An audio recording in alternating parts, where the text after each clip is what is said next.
AR ল্যাবরেটরির পক্ষ থেকে সবাইকে শুভেচ্ছা জানাচ্ছি। তো আজকে আপনাদের দেখাবো যে কিভাবে আপনারা যে কোনো মেমোরি কার্ড বা ইউএসবি যে পেন ড্রাইভগুলো রয়েছে সেগুলোর থেকে ডাটা রিকভারি করতে পারবেন। অর্থাৎ অনেক সময় দেখা যায় যে আমাদের মূলত যে পেন ড্রাইভ বা মেমোরি কার্ড থাকে সেগুলোর থেকে মূলত যে ডাটাগুলো থাকে বা যে ফাইলগুলো থাকে সেগুলো অনেক সময় ডিলিট হয়ে যায় বা ফরম্যাট হয়ে যায়। তো সেক্ষেত্রে আমাদের সেই ফাইলগুলো যদি আমরা রিকভার করতে চাই সেজন্য আমাদের প্রয়োজন হয় একটা রিকভারি সফটওয়্যার। তো আপনাদের আজকে একটা রিকভারি সফটওয়্যার দেখাবো যেটার থেকে আপনারা সহজেই মূলত যে কোনো এসডি কার্ড বা মূলত যে পেন ড্রাইভগুলো রয়েছে সেগুলোর থেকে ডাটা রিকভার করতে পারবেন। তো এই জন্য আপনারা গুগলে এসে এখানে লিখবেন আইকেয়ার ডাটা রিকভারি। তো আইকেয়ার ডাটা রিকভারি লিখে এখানে মূলত গুগলে সার্চ দেবেন। তাহলে এখানে নিচে দেখতেছেন যে free SD memory card data recovery একটা অপশন রয়েছে। তো এখানে আপনারা ক্লিক করবেন। তো এরপর এখানে পরবর্তীতে দেখতেছেন যে আইকেয়ার এসডি মেমোরি কার্ড রিকভারির একটা ডাউনলোড অপশন এখানে চলে এসছে এবং এখানে আমরা যদি ফ্রি ডাউনলোডে ক্লিক করি তাহলে এটি এখান থেকে ডাউনলোড করতে পারবো এবং এটি ছোট্ট একটা সফটওয়্যার। তো আমরা এখানে যদি ফ্রি ডাউনলোডে ক্লিক করি তাহলে দেখবেন কিছুক্ষণের মধ্যে এটি অটোমেটিক ডাউনলোড শুরু হয়ে যাবে।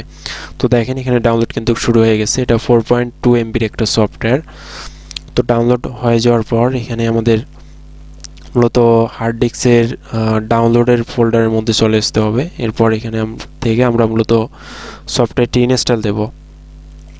তো এই জন্য সফটওয়্যারের উপর আমাদের ডাবল ক্লিক করতে হবে এবং অন্যান্য আমরা যে সফটওয়্যারগুলো ইনস্টল দিতাম সাধারণভাবে অর্থাৎ শুধুমাত্র নেক্সট এবং এগ্রি বাটন ক্লিক করে, তো সেভাবেই মূলত এটি ইনস্টল দিতে হবে। তো এখানে নেক্সটে ক্লিক করব। এরপর আই অ্যাকসেপ্ট দ্য এগ্রিমেন্ট এখানে টিকমার্ক দেওয়ার পর এখানে মূলত ব্রাউজ অর্থাৎ এখানে আমাদের দেখাচ্ছে যে কোন লোকেশনে সফটওয়্যারটি মূলত ইনস্টল হবে। তো আমরা এটি লোকেশন সেট করার পর এখানে নেক্সট এবং আবার আমরা এখানে নেক্সট দিয়ে ক্রিয়েট এ ডেস্কটপ আইকন এটি টিকমার্ক থাকা অবস্থায় আমরা এখানে নেক্সট এবং ইনস্টল দিয়ে দেব। তো ইনস্টল হয়ে যাওয়ার পর আমরা এটি ওপেন করব সফটওয়্যারটি এবং ওপেন করার পর এখানে মূলত আমরা ডিলিট ফাইলগুলো রিকভার করতে পারবো বা এখানে ডিপ স্ক্যান একটা অপশন রয়েছে। সফটওয়্যারটি ওপেন করার জন্য এখানে আমরা ডাবল ক্লিক করব। এরপর আপনাদের যদি প্রয়োজন হয় ডিপ স্ক্যান রিকভারি তো সেক্ষেত্রে আপনারা এটা দেবেন। এটাতে হচ্ছে যে ডিপ সার্চ হবে এবং আপনাদের যত মূলত ফাইল রিকভার করা সম্ভব যত বেশি তত কিন্তু এখানে রিকভার করে দেবে ডিপ স্ক্যানের মধ্যে এবং এই ক্ষেত্রে একটু সময় বেশি লাগবে। এবং ডিলেট ফাইল রিকভারির ক্ষেত্রে মূলত সিম্পল ডিটেকশনের মাধ্যমে ফাইল এখান থেকে রিকভার হবে এবং এখানে মূলত সময়ও কম লাগবে। তো এখানে ডিলেট ফাইল রিকভারি দিয়ে আপনাদের দেখাচ্ছি। তো এটা হচ্ছে একটা পেন ড্রাইভ। তো পেন ড্রাইভটা এখানে সিলেক্ট করার পর আমরা এখানে নেক্সটে ক্লিক করব। তাহলে দেখেন এখানে আমরা ওকে দিয়ে দেব এবং এখানে কিছু ফাইল রিকভার হয়েছে। অর্থাৎ এই ফাইলগুলো আমরা যদি এখন এসডি কার্ডে নিতে চাই সেক্ষেত্রে ফাইলের উপর আমরা রাইট ক্লিক করে এখানে প্রিভিউ করতে চাইলে প্রিভিউ এখান থেকে করতে পারবো বা এখানে আমরা যদি রিকভারে ক্লিক করি সেক্ষেত্রে আমরা এখান থেকে মূলত ফাইলটা রিকভার করতে পারবো। তো এখানে আমাদের লোকেশনটা দেখাই দিতে হবে অর্থাৎ আমরা কোন লোকেশনে ফাইলটা সেভ করতে যাচ্ছি। তো এখানে দেখাই দিচ্ছি হচ্ছে ডাউনলোড লোকেশন এবং এখানে সেভ দিয়ে দিলাম।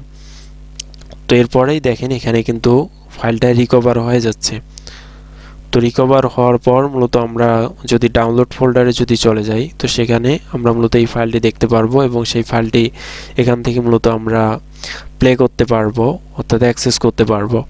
অর্থাৎ আমাদের এভাবে যে কোনো ফাইল যদি প্রয়োজন হয় রিকভার করার আমরা এভাবে মূলত রিকভার করতে পারবো অর্থাৎ সেটা এসডি কার্ড হোক বা হচ্ছে ইউএসবি পেন ড্রাইভ হোক। তো আমরা এইভাবে মূলত সহজেই ফাইল রিকভার করতে পারবো।